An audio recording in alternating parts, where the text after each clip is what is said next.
This is Brother Ron, and welcome to We All Be News Radio and TV, the news-free Dixie for the 21st century.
Did you see a man inside those laboratories? I did. No. Except for T'Challa making a fool of himself. Exactly. Knocked out. And that one dude with a lip plate in his mouth, which was not West African, had some stuff from the other side of the continent, 4,000 miles away. Yeah, there was like confusion like that. Like it was a lot of, I mean, have you listened to any of Ryan Coogler's, the director's interviews? No, I haven't. Like, they're interesting to listen to, because, like, you know, it's like a lot of stuff he wasn't hip to as well. I mean, like, even he was on somebody's radio, this popular radio show out in the East Coast, and they're trying to figure out the origins. They got, like, some of the history of the Black Panther Party wrong. Like, they couldn't really, like, you know, it's, like, weird. I mean, you did this movie, though. You from Oakland, but y'all getting some of this stuff wrong. Like, you should be better known about what you're doing. I don't know. But I think he's talented, though, but... Well, see here. He has talent. They got a newbie. Okay. You see, they didn't get any of the black producers and directors who've already done a bunch of movies, like Spike Lee, John Singleton, or Wesley Snipes. Yeah, Wesley Snipes would have made a great Black Panther. I think he would have made a phenomenal Black Panther back in the day. He was going back in the 90s. But see, somebody they're building up. They want to make him a role model for young black kids. The guy that plays the Negro Black Panther. Yeah, Chadwick Boseman. May not like that, but see, that character that he played, I saw over and over in the 60s. Well, brothers, we need to be more reasonable. Perhaps our approach is a bit too strident, and maybe we need to find some common grounds with our white brethren. Would you shut up, man? Look here. They've been jacking us around for 200-some years. I ain't got time to wait on them making up their minds they're going to give us a piece of the plate. You know, we want all the action right now. And when are they going to get a black professor in this department? I want to take one, but I want somebody that's black like me teaching it. You know, see, I got that. All the time back in the 60s. We all did. It's just associating Michael P. Jordan's character with villainy. Brilliant character. Well, you know what? But Chadwick Boseman did say in the interview that he thought that his character was the enemy, was the real enemy. Because he was privileged and he was, like, unaffected by black people pain and struggle. So even he said in the interview that his character was the real enemy and not Killmonger. Well, of course it was, but he played the part. He played it well. The director could have done something I wound up having to do on the show. I wouldn't give them anything they could edit into what they wanted. And there are some people that are just, oh no, I'm not doing that. You can go to hell. I mean, but like you said, he's a new guy. I mean, he did some well, received movies. He's he knows, he's talented, but he's not Spike Lee. You think Spike Lee or somebody or John Singleton would have allowed them to do certain things in that movie? I don't know. I mean, he's the first director ever given $200 million budget, the first black director to be given that much money to do a movie. Do you think they really turned him loose? You heard No, I don't think so. He got an answer to them. Right. Yeah. That's what I'm saying. I used to have to tell him for a long time. I said, man, look, I've been doing this for 35 years now. Will you get the hell out of my face? I know how to run a courtroom, a 4-1, or an arbitration proceeding, or a real live court. Now, when you get out of my face, wow. You're 25 years old, you don't know what the hell you're doing. Leave. Go somewhere. And what you're trying to fix up won't go over as well as the real deal. They're tired of fake. They want real. And then it's another thing, too.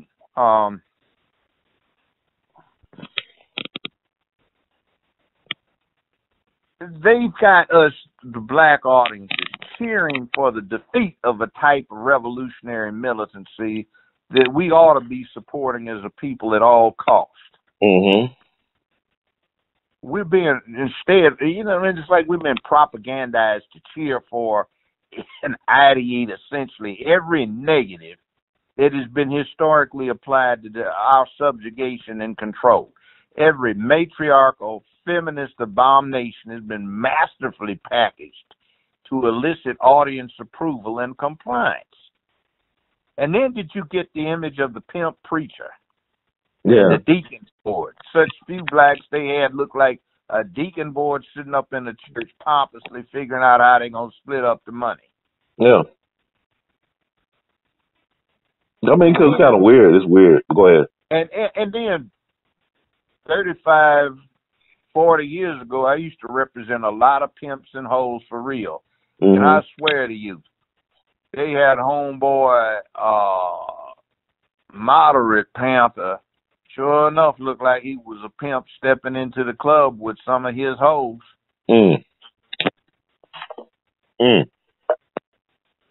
Wow. I didn't like that imagery. It's sadistically attractive and intended to further ruin our society. See, these folk that financed this thing, Walt Disney. See, what they did, the history with Walt Disney is Disney's estate and Disneyland, Disney World, Disney Productions still finance right-wing John Birch Society nonsense.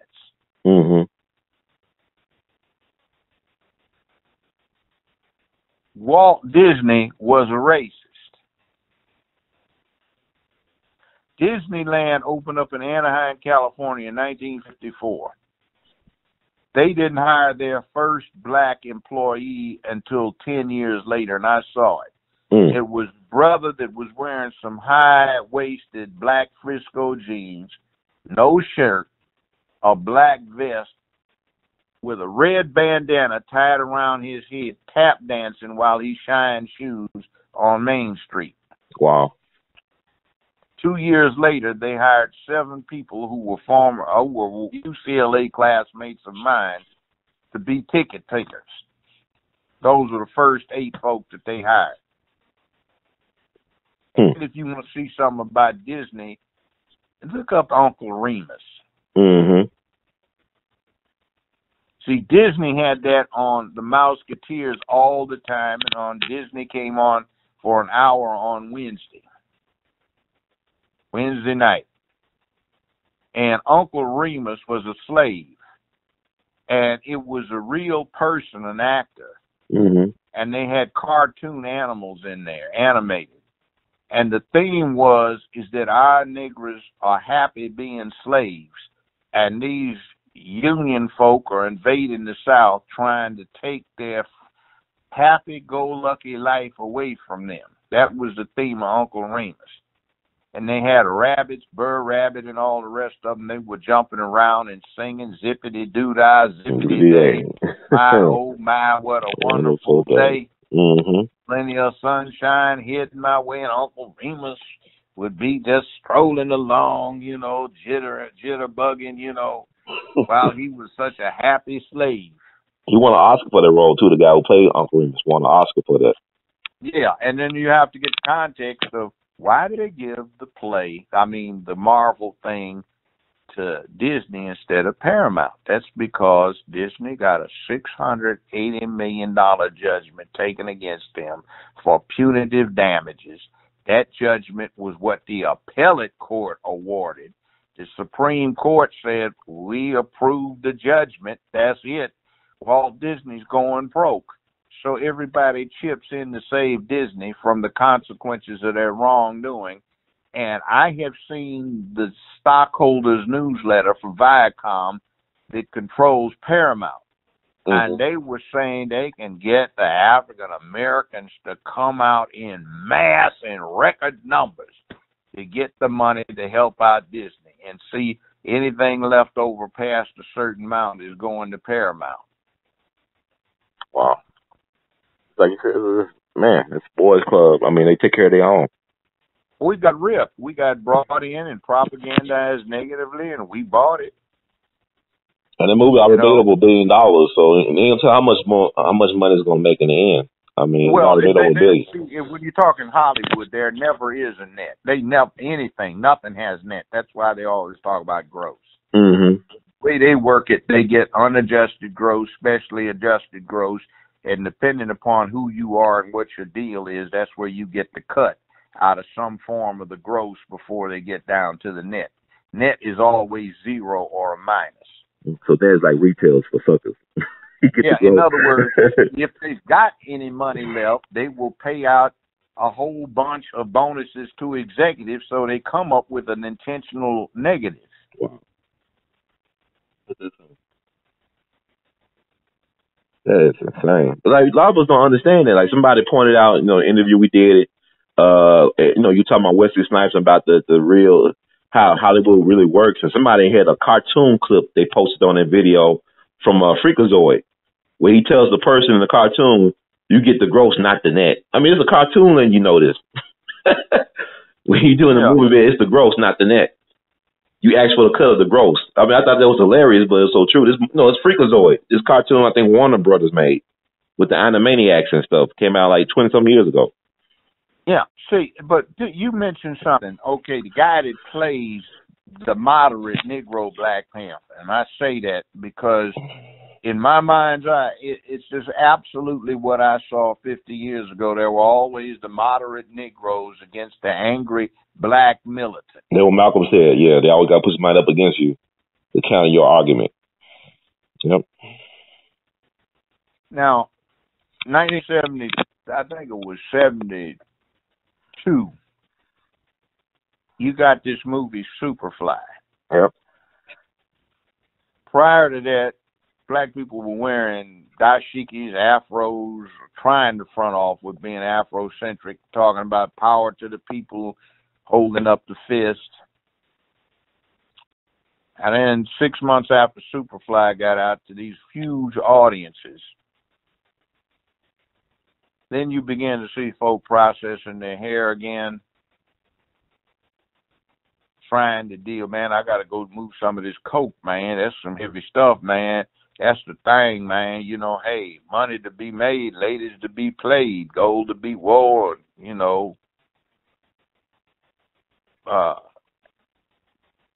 that just laid the stage for ruin. Within a year and a half, you could see the devastating effects. I think this movie is going to be worse because they're coming out with a part 2. Mm-hmm. It was brilliantly done. But the problem is what were they doing, beneath that veneer? Mm-hmm. I mean, if you got to go look at it, go look at it. I can't deny that there's not entertaining moments to the thing.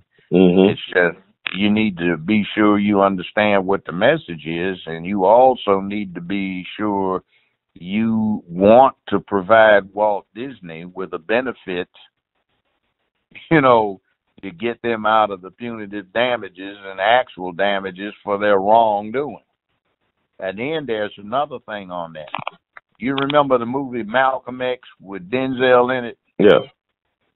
Man, crowds were around the corner and blocks long to get in to see that movie all over America. And they wanted to convince you it was a box office flop. You know why? Why? Because when they gave the patrons the tickets, it didn't say Malcolm X. It said Walt Disney's Beauty and the Beast. I must have seen that movie 15, 16 times because I would send some of my probationers to watch that movie and come back and give me a report. That's the ones that couldn't read enough to read the autobiography. Yeah, by Alex Haley, who Gross wrote it. So I'd go down there to check and see what they were doing. Every single time I went down there, I'd ask everybody in line to please check their tickets, and when they did, had Walt Disney's Beauty and the Beast on it. And that meant that this blockbuster movie, all of the money was going to Walt Disney. That's how they account for it. So don't worry about it, you'll get in. But no, that's cheating. That's fraud. I went to a conference down in Houston. We went to see the movie down there. Everybody in line had a Disney Beauty and the Beast ticket. See, I'd go down with one of my bailiffs. We'd stand there and ask everybody to look at their ticket, and if they had Beauty and the Beast, which they always did, I'd get the manager out and said, Deputy so-and-so, if he does not take all of these tickets back and issue the proper tickets, this is fraud. I'm here because I ordered the number of people whom I see in the line to see this movie as a condition of their probation. I'm exercising jurisdiction over that. Arrest this man for fraud, and I'm putting $100,000 bond on it. Wow. And they go in there and change those tickets.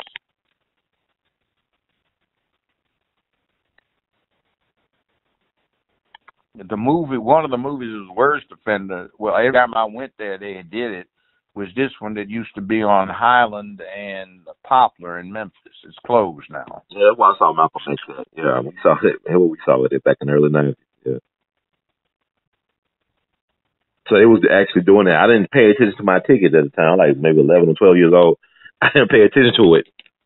But that's where we saw the movie at. We had a large group of people see the movie at that theater.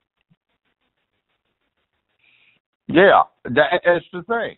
It was what was going on. But I bet you if you had looked, you would have had a Disney Beauty and the Beast ticket. Yeah, I wouldn't put it past them, but it speaks to a lot because even when you talk about Shaft, before Shaft came out, you had Sweetback's Badass Song, which talk about revolutionary. You know, Melvin Van Peebles' movie, Sweetback Badass Song. And then they flipped that into Superfly. Then you had Shaft. So, I mean, you had all this stuff that, I mean, it was weird. Because like you said, blaxploitation saved Hollywood back in the 70s. They was on their way out. Going broke. Yeah. Going broke. Just like Black Panther saving Disney, right? Black Panther saving Disney. There you go. Yeah, they always using us, man. I'm glad these young brothers are getting a boost up, but they're going to cut them off at the knees like they did everybody else. They don't let us get high. Yeah. You know, really up there, they'll cut you off. But even, I remember John Singleton. I thought John Singleton was surprised. He tried to get a Hustle and Flow done. He thought he had more juice than he had in Hollywood, and people were telling him no. And he did Boys in the Hood and all these other movies.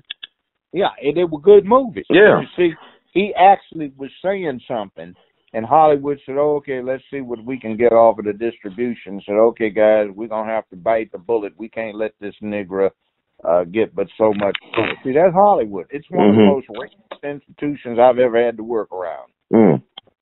Wow. I actually, the most racist job I've ever had was in Hollywood.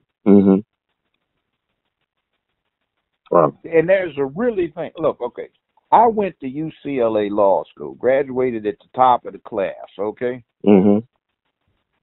And you've got these little 24, 25-year-olds that maybe have 1 year junior college. You've got executives who don't have a formal education much, maybe a little. And they all thought they knew something. They knew more about what you'd been doing for years than you did. You know, we used to have a joke, those of us who grew up in L.A.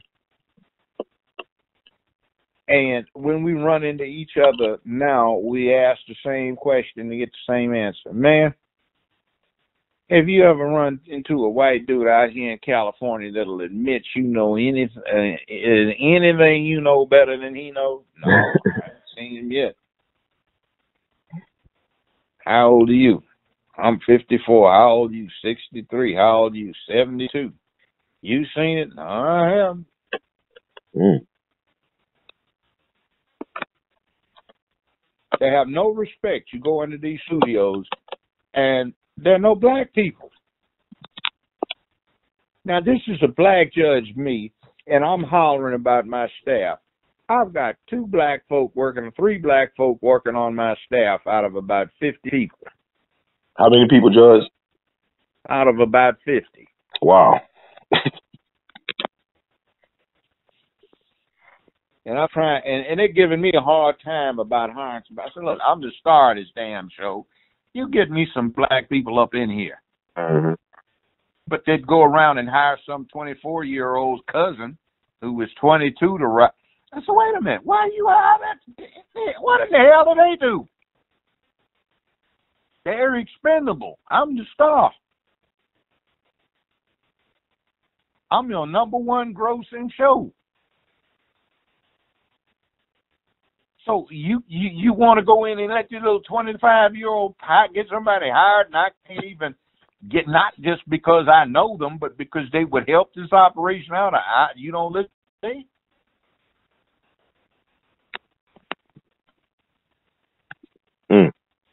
I told the legal department one time, I said, damn you, I work for EEOC, and this piece of chicken work you come up here with, one paragraph isn't even a statement of the law. You tell me this crap, you better do some damn work.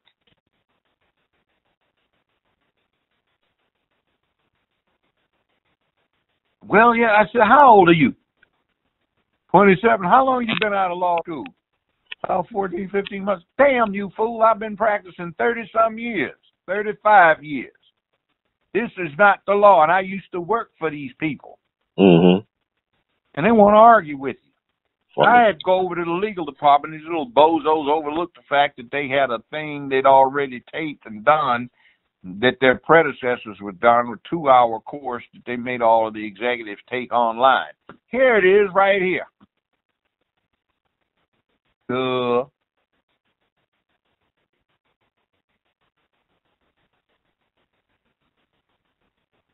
See, but it's like,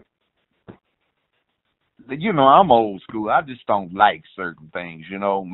I can remember as a kid driving with the parents when we would go visit relatives in the South.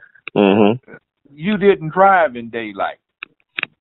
You drove at night. You slept in a colored motel in daytime. Sinclair Oil had a pamphlet they sold in the gas stations. You could get them, you know, East and West Coast, Midwest, and what they were is they were a list of all of the colored motels and restaurants and other restaurants and cafes that would serve black people. Or if it didn't have any colored motels, it was a list of private folk that would put people up for a reasonable amount in their houses or on their property. Mm. And you traveled with a bedpan in the car because you could stop for a bathroom, and you had a canvas water sack on the front bumper to keep it cool, and you traveled at night, and then you found a motel off of that list, and you pulled in, or you waited until it was getting dawn, and you pulled off in some deep woods.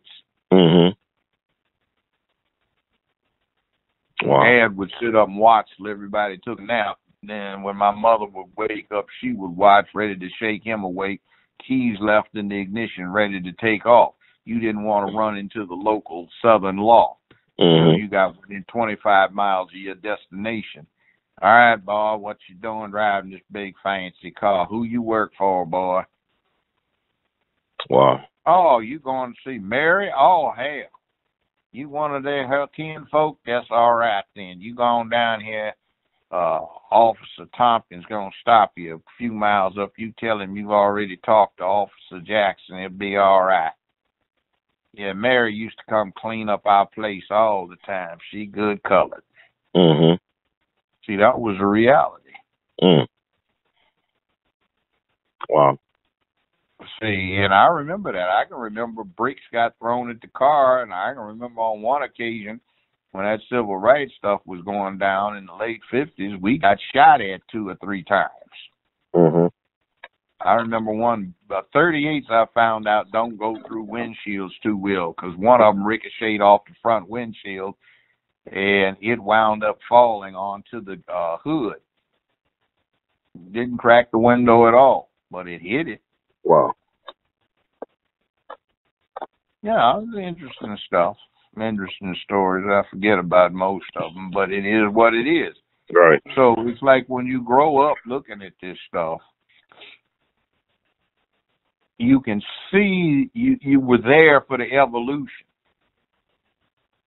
And although people might not see it now, you can recall in your mind's eye how it evolved to where it is now, so you know what you're looking at. Mm-hmm. And something I wish some of our black talent would do, like for the drug thing, just say, no, we can't do this part like this. And that's another thing that's strange. CDs have these, and Blu-ray, they have these, DVDs have these, what is it, the director's cut? Right. Where the director says, I know they didn't cut it like I wanted it. This is the way I would have cut it. Mm-hmm. But they don't let us have much control. And what you're saying about the director and the huge budget he had, you can bet somebody was breathing down his neck. They had all kinds of executives present on the set at all times. Mm-hmm. And you can bet he didn't have much control over the editing. That's messed up, because I don't see them doing somebody like Spielberg or Lucas with that type of problem, or Coppola. No. Hmm. Or like your favorite, the Avatar guy. I don't think he will have that type of problem. Well, he does have problems. James Cameron. Yeah, you see, he be having the type of oversight issue, micromanagement. That they hate his guts. You know why? Why? He's a real man. Okay. I mean, the deepest dive humans have ever made in the ocean was in 1962. U.S. Navy officers went down 36,000 feet to the bottom of the Marianas Trench. Mm-hmm. The second deepest dive in human history was the 32,000 feet, same place. Guess who did it? The Cameron. Yeah. Mm. See, he was doing stuff for the U.S. Navy, finding Russian nuclear submarine parts and missiles and stuff. And the cover was oceanography. Wow. So he's a Cold War warrior. Yeah, exploring the Titanic wreck.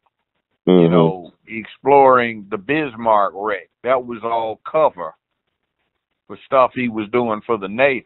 So to finance his oceanography, he did documentaries. That's how he got into Hollywood. He didn't come in, I always wanted to be part of this industry. Mm-hmm. So he makes good stuff. Hard, he knows life. Titanic, he was a stickler for details, and since he was a mariner, he knew what he was doing.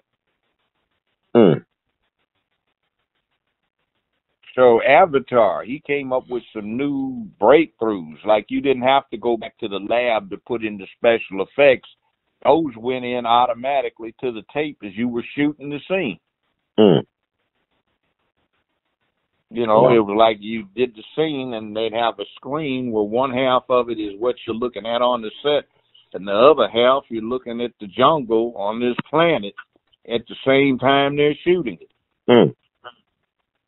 It just modified the digital input that went to the tape so that all of that would be automatically included. The camera, when it's digital,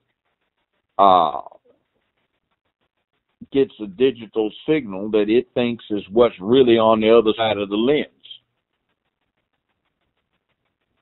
But he did it. They hated him. I mean, he had a wife that divorced him when she decided to go to the dark side, and she had one of the lousiest war movies I've ever seen. It was called Hurt Locker.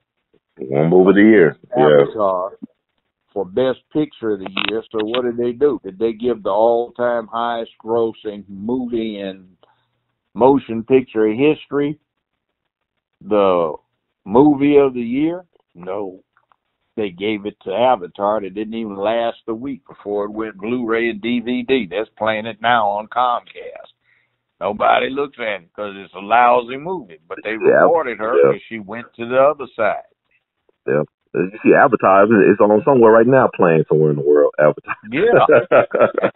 And they've got an Avatar 2 coming up, and I know that's going to be a hell of a movie. It'll probably be. So he takes his time making these masterpieces. Huh? He take his time. He wait for the technology to catch up with him. That's how he does it. Yeah. Wow. See, he's a detail man, and he's got another day job, which is doing that thing down underwater. Wow. That's something to be known. But so basically, man. So you think? Okay, The Wrinkle in Time, Ava DuVernay, her movie was number 2 behind the Panther. They said it's the first time 2 black directors had the number 1, number two spots in the box office. What was the movie? A Wrinkle in Time, made by Disney. Ava DuVernay, she was directed with Oprah. Walt Disney, they put all into it to get the colored people out, so they needed the money. Wow, boy. Do you know what the highest grossing city was for the movie? Well, Black Panther was Memphis. Yes. Mm-hmm. And remember, that's higher gross than Los Angeles, New York, Chicago, Dallas, Atlanta, all the places. Detroit. Yeah. Now, look at all that buying power. Yeah. And then look, if you went to the parking lot, it was packed at the Paradiso. Number 1 grossing theater in America on that. Paradiso. And we bought out the shows 2 and 3 weeks in advance because we wanted to have all these parties. That's crazy. And then they went and spent up all this money with faux Afrocentric clothes. Mm-hmm. Somebody made a lot of money on it. Yeah. It's not the highest grossing movie of all time by any stretch of the imagination, but it's the highest grossing for 2018 so far. And it will be very comfortable, and considering what they put into it, it will make a lot of money. Yeah. That's even with bootlegging and stuff, they made $1 billion. And then, by the way, do you notice where they shot it? Tyler Perry Studios? They didn't go to Africa. They shot it in Canada. Okay. And in the U.S. Mm-hmm. They didn't even go to the scene. That's low budget. The special effects. They were good. But then, I have a thing I think about. You're the king of this high-tech nation, a monarch, and it's 500 years in the future of everything else on Earth. Mm-hmm. Hey, you go out playing Batman or Superman to fight crime on the local level. Mm-hmm. That's kind of interesting. It is. I'll think about it. Yeah.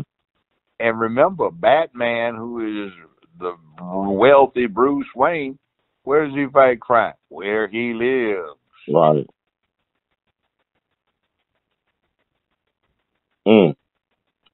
I don't know if it makes you question, you got this wealthy African nation, and they 500 years more advanced than any other civil nation on Earth. And why couldn't they stop the slave trade and the other stuff from happening? And people were saying, why they couldn't stop this and stop that happened to black folks on the continent when it was calling the continent like a turkey, the colonial powers? Good question. Mm-hmm. Why are they so damn selfish? That's what the murdered uncle was saying. We are being selfish. We have all this technology. We have an obligation to the rest of the third world and all the decent people on this planet to straighten this up. Yeah. I just can't imagine them sharing it with the CIA and United States government. They're gonna be treated as equals. They're gonna surpass them. They're gonna reverse technology, that stuff like they do UFOs, and go somewhere else with it. And nah, we be doing business in front of the UN committee and says we're gonna donate our technology. That's so stupid. You folk are we interested? Mm-hmm. Wow. I mean, the weaponry they had, the flying devices they had, the cloaking devices they had, they could rule the world. That was Killmonger was trying to tell them, no, we don't want to hear that. You were outsider. But the CIA agent and the White Wolf could come in and everybody be okay with it. Yeah, he's not a member of the royal house. He's not a member of the royal family. I mean, royal blood. His daddy was a prince. I'm talking about the white guy. Oh, yeah, but yeah, they accept the white guys. They bring in all the white guys. And like, it also said they were trying to push some interracial dating stuff at the end, too, with the White Wolf and the Princess Suri. But they got some swirling stuff going on. Yeah. But it's funny how these agendas, man, like you talking about Dr. Big Stuff, and I mean, all this stuff, you can't let your kids be raised by TV. You can't just sit your kids in front of the TV and expect them to be okay. Mm-mm. I mean, what people do. You see another thing, too. You know, that Ancestry DNA stuff where they do your DNA thing? Yeah. I think it is a very stupid commercial when that woman gets up, oh, it's the most important hat I own. And I say, I got 2% more Nigerian in me than you do, so get over it. Right. You know, but I got offended because of that it was centered in Nigeria. They were talking about Benin and the Juice Plateau and the Knox civilization and all this other stuff. I was saying, hey, you faking it because you're getting the details wrong. Mm-hmm. Wow. And then that thing about the Black Panther Party, that just got me peeved. You know, like, oh, man, you going to take... This was the Black Panther Party mantra that Killmonger was uttering, you know, and you down it, and the movie's called Black Panther. And you've got all of these, you know, secondhand allusions to the Black Panthers. Mm-hmm. I mean, it's a game, man. I just, like, you know, it's sad. I would hope that it would encourage folks to do their own research, you know, after seeing a movie like that, but I don't know. People don't see it because I studied propaganda when I was in college. Mm-hmm. And what I find interesting is how well they did it this time. You caused the audience to be so distracted with something that they do not pay attention to, but they become particularly susceptible to a subliminal message, which is your propaganda purpose. You also cause them to identify with something you find in your best interest. And when they identify with that, they down something that's actually in their best interest. Wow. Well done movie. Mm-hmm. What's his brother played in? He's been that gay savant for Gods of Egypt. He's been Jackie Robinson. He's been James Brown. He's been Thurgood Marshall. And he's been the Black Panther. All right. That is something. That's an interesting resume right there. Yeah, but bottom line is which one is the public going to take seriously? I mean, yeah. Have you noticed, if you go back in your mind, when you think of certain actors, you don't think of the part they played. You think of what they're supposed to be. You know, Al Pacino. Hey, you want to say hello to my little friend? Never ask me what I do again. Mm-hmm. Tell Michael it was only business. He understands. Nothing personal. He understands. You know, you think of him as a gangster, don't you? Right. I mean, yeah, definitely. Not just the newest Godfather in that Godfather series, but also in Scarface and say hello to my little friend. Oh, definitely Scarface. You talking about somebody like equivalent to Superfly for black people. Yeah. But then Carlito's way, Carlito. Yeah. Yeah. You see what you associate him with? Mm-hmm. So I got a picture I stumbled onto. It's talking about the college students. And I took a screenshot of that thing because they've got this beautiful girl of some indeterminate race and ethnicity. Mm-hmm. And she's standing there looking sweet but extremely attractive, right? Mm-hmm. Standing next to her is this white guy who's got on a sweater just like this. He looks like he's sugar-coated. Mm. Looks like a dork, and that's supposed to be the new imagery of maleness in college. Mm. I just, I find that imagery strange. Mm-hmm. Oh, well.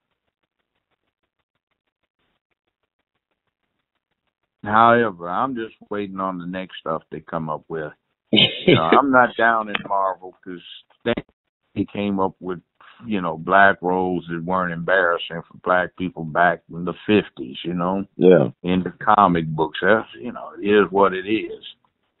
And even with Luke Cage, I mean, them white boys is really some interesting things, some good roles for black people.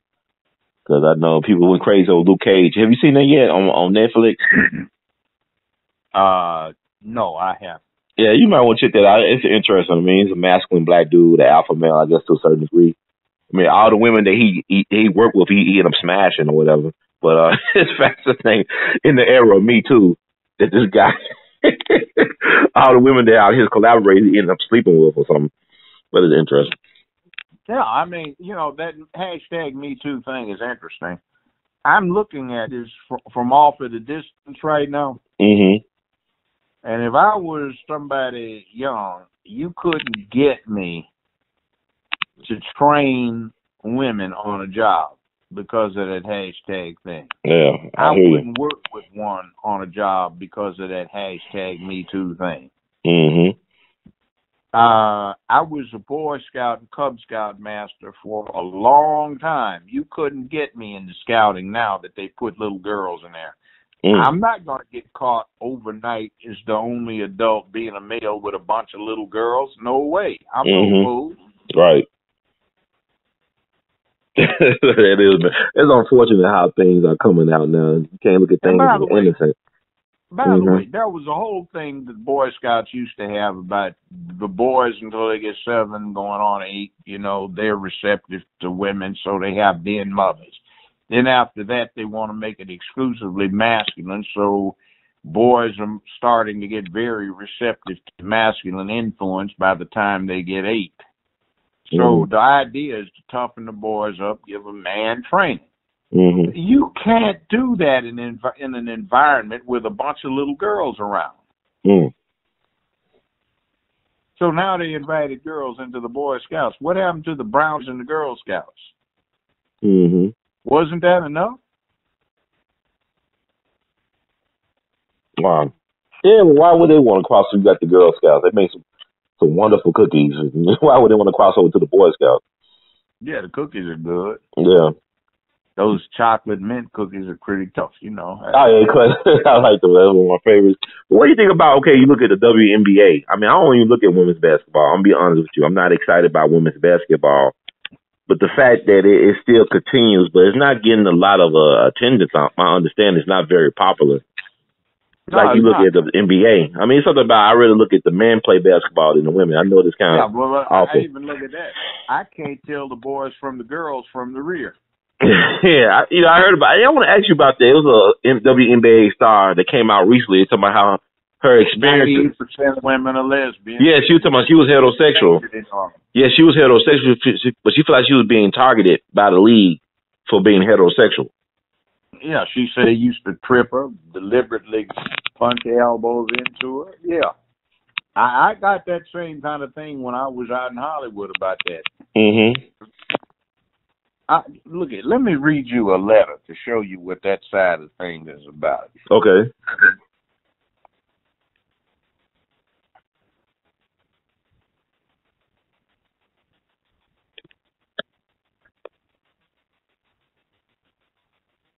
November 14th, 1998. The show had just started. Mm-hmm. I scanned this letter when I got it out on the West Coast and sent it to an email address back here that I hadn't looked at for 10, 15 years. And then I was researching a book and I stumbled on it, so I copied it to my cell phone. It says, "We, the below signed, are avid and proud lesbians who resent being assigned to work on a production that features a heterosexual black male, that is Judge Joe Brown. We feel that such an assignment is particularly insulting because black men are such atavistic abusers of women. If we simply must be assigned to work on a production featuring someone of his race and gender, please note that there are so many nice gay African American men that we could have been assigned to work with instead. Though many of us have been long in this industry, none of us have ever had to suffer the indignity of working around a heterosexual black male before, and we think our current assignment is extremely unfair. We find this so-called judge's voice to be deep, intimidating, and offensive to our ears. It grates on our senses, and we can barely tolerate it. His way of carrying himself is so overtly mannish that it causes us to be fearful, and combined with his voice and brazen way of making eye contact, he is insufferable. All of this is compounded by the way he squints and is extremely repugnant to us. We also find his habit of regularly opening doors for women to be a vicious slur on the integrity and capability of proud womanhood. His posturing as a so-called Southern gentleman is simply the basest of slurs on feminism, because that whole attitude of gentility is postulated and premised on the inferiority of women.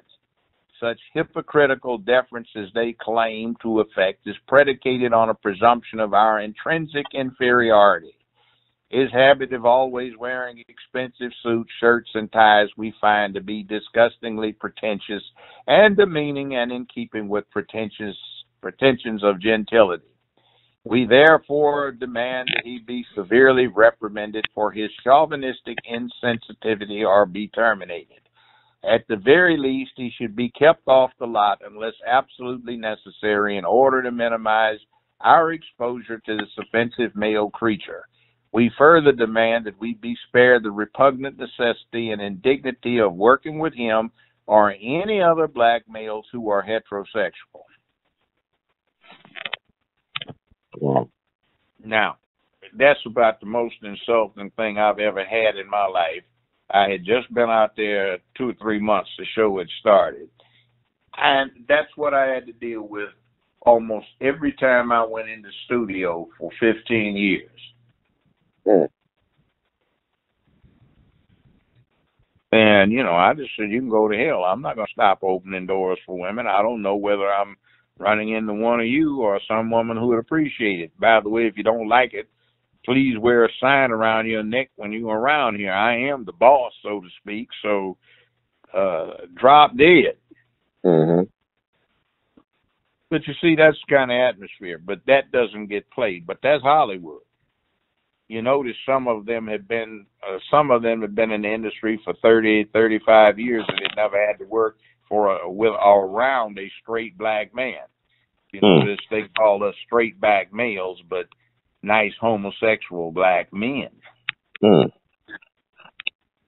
Anyway, and people are fighting. I mean, that brings me to another point. I know we talked about Terry Crews on the show, but also the recent developments in the story, like where the DA said they know they could prove that Adam Bennett touched him, the super agent, but at the same time, statute of limitations ran out. And also the fact they said something to the effect that because there was no, I guess, reaction towards the incident, like, I guess, I don't know, but it was some type of technicality. I just want to get your point of view on that. Like, they threw the case out. See, it's like this. Okay, one, making the complaint is kind of a punk out thing anyway. What he should have done is busted him right in his jaw. Mm.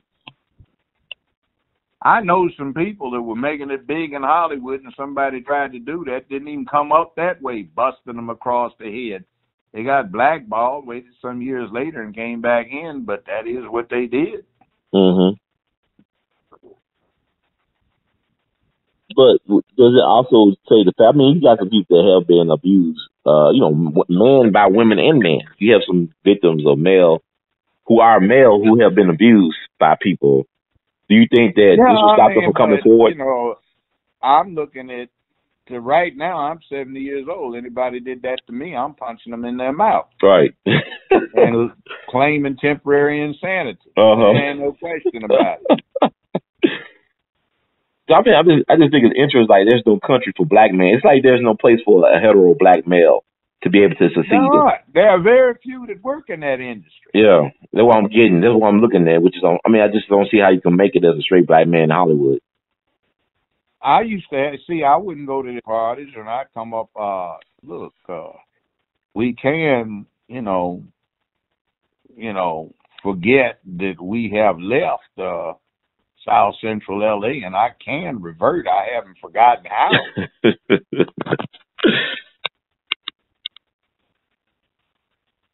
He's frightening. Yeah, that's the point. That's interesting. I mean, I just think about that. I mean, like you said, even with the Me Too thing, it's kind of conflicting because I don't think Harvey Weinstein, I don't know if he raped anybody. It's like what people did. They put themselves in compromising positions, and then they want to call or cry wolf years later. That's what I'm getting from that. And knowing some of the people involved, it was the real deal at first with sex, drugs, and rock and roll. Sex, drugs, baseball, sex, drugs, football. And then you got old and worn out and used up, and you want to complain about it. Yeah. Or else some of them, they lack talent, so they started to start an unpromising career with a bit of sex, and apparently weren't that good at it either. Now, I don't think you should take advantage of a woman ever, but, right. It's kind of crazy. Like, somebody said, what would you do if you were in an elevator with a bunch of women? One of them grabbed your ass. I'd turn around and try to find out who it was so we could go out and party that night. It wouldn't be offended. No, I mean, hell, it would never have occurred to me. I'd turn around and grin. Yeah, you're different. I guess you got a different mindset than most. I mean, Judge, because that still would be like a bad example to set in the workplace, right? I mean, you working with these. I know, but look. You're a man, and you got women in there, and one of them wants to grab your behind. I'm smiling. Now, if there's one of those gay boys on there, I'm looking to see who it was, so, I need to see if I still am able to knock somebody out. Yeah, I mean, you go down to courthouses anywhere in America or City Hall, there be some fine women working there. Ain't gonna lie. Nobody can keep their professionalism going on. I mean, if some fine woman wanted to come on to me, I'm not getting upset. Make your job easier. I heard that. See, some people don't get it, that there is a difference. Mm-hmm. What would you do if some grown teacher was messing with your daughter in high school? You'd get hurt. Right. I don't have a daughter, but if I had one, he'd be hurt. Well, what would you do if some woman teacher was messing with your son in school? Did he get some? Right. It's double double standard. I'd go congratulate him. Right. Now you're growing up. I'd smile and brag to my friends. But is that a double standard, though? Is that the right way to be? I said, it's not the same thing. Boy got himself a piece.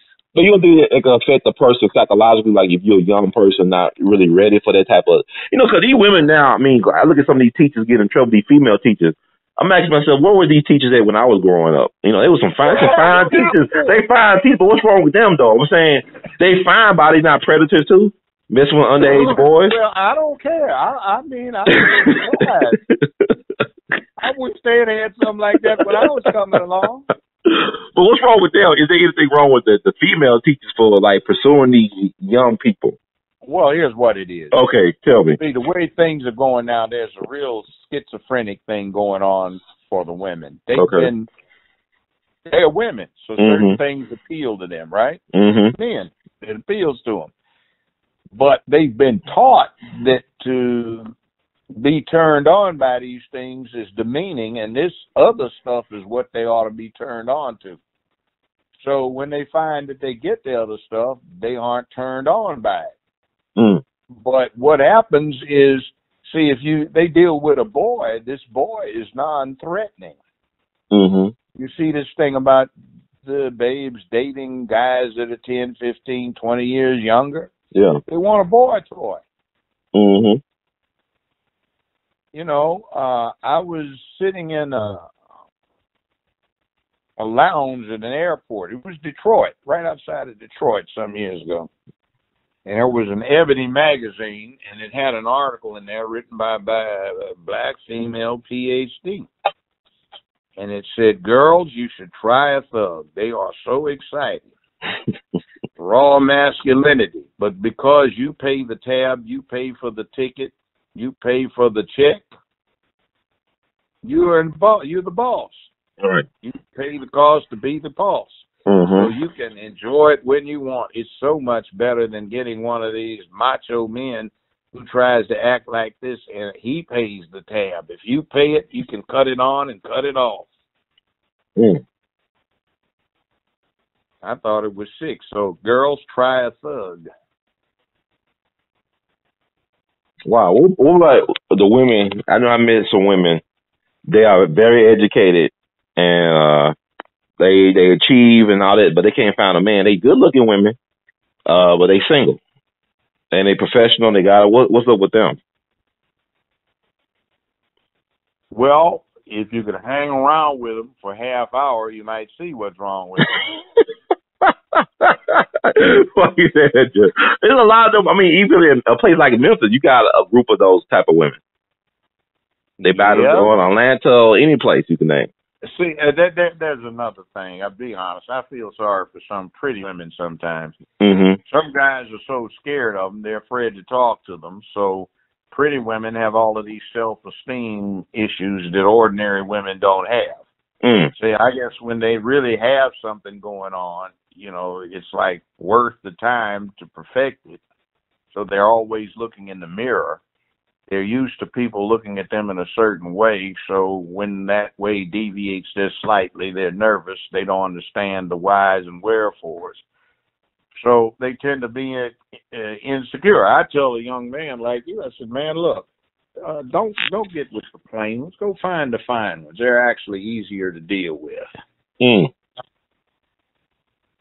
But a lot of dudes, though, don't believe that, though. Well, see, the ordinary ones, everybody talks to them. Right. Because they aren't scary. But you take one of these, woo, man, that's one fine rascal. Yeah, closer you get to her, the better she looks. The brighter the lights, the better she looks. You know, some women, they have those three factors. The further away they are, the better they look. The darker the environment is, the better they look. Yeah. And the faster they're moving by, the better they look. Start getting up close and the lights are too bright, they don't look too good. I've been there before. Standing still. Yeah. But when you run into one that the closer you get, you say, oh, my goodness gracious. You know, people get scared. Oh, man, she too fine to talk to, man. She probably got attitude. And then they get ignorant. Hey, baby, I was checking you out, man. Baby, check it out. I was looking at you. Baby, I ain't got to say nothing. You know, you can hear me think about you coming to you through the force, baby. Yeah. You know what I'm talking about. You know, I ain't got to say, baby. You know, you hear where I'm coming from. You know, like sound like a lunatic, man. Talk to them. Yeah. We're trying to run games. Game is light. Just have conversation. Yeah, that's interesting. People don't even know how to do that anymore. Like how to do small talk, that's lost on a lot of people. Well, hell, they can't talk anymore. You got to get a dating service. Right, I see a lot of that. Job. You can't talk to them at the school. You can't talk to them if you run into them on the street. You can't talk to them on the bus or the subway. You go out to a bar, you're likely to find out it's a dude. Hell, you can't talk to church at the church because they're likely to be whacked out. Where can you find one? Yeah. It's just a good question, Joe. I mean, that's good. I mean, 'cause like you said, you go to church, though, there be a lot of fine women up there single. A lot of them. But you need to watch out for them. Okay. Because they got another motive for being up in there. I mean, it's insane. I mean, what is normal, though, in terms of relationships? It's like everybody got something going on. You know, and it makes it hard just to deal with people just at a normal level, whatever that is. I don't even know if there's a normal level, really. Well, let me say this. The more you've got going for yourself, the higher up the pyramid you are. Okay. So the higher up the higher up a pyramid you go, what happens? It gets smaller, right? Mm-hmm. If you're down toward the base, there are a whole lot of people at the base you can deal with. Right. You get up somebody where you're getting closer to the top, and you know you're comfortable with people at the top. But when it gets down low, you know, they start saying, "No, I don't want to be like somebody's baby daddy until I get married to somebody. Right. I don't feel like getting drugged. No, keep away from that." Mm-hmm. You know, you start gravitating toward the top, and the further up to the top you get, the fewer people on your level. And the fewer people on your level, the harder it is to find them because they blend in, and you got to go more places. You have to go more places in order to find them. And then nowadays you can't talk to them. Yeah. And then, see, people tend to deal with generalities. If you've talked to 25 people and they tend to act similarly, when you talk to number 26, you kind of have digested what happened with the first 25 and you act accordingly. But that one may be totally different, so your generality does not apply. Mm-hmm. Well, a lot of these girls have been dealing with these metro boys, these halfway gay boys, these folk that talk about, yeah, a real woman doesn't want a man doing something for her. You know, she want a real man who will keep her in her place. You know, you just pimping and simping, boy. Right, pimping and simping. So everybody's scared in the fine art of learning to deal with somebody, and the circumstances that would allow you to learn how to deal with somebody are kind of non-existent these days because, you know, it ain't safe. Mm-hmm. You know, the women are worried about, are you a wacko? You know, there is a lack of man training out there, so that is a problem. And then you're worried about, is the girl a wacko? Or she's a woman, or she's originally a girl. Yeah. You got women with deep voices now. You got all these, especially some black women got deep voices. I'd be like, I don't know if this is a man or woman I'm talking to. That's a problem. You know, you don't want to wait until you get to that, you know, oh my God, what is this? You know, but I'm just saying you don't know who's who. Like you said, you don't know what's going on with people.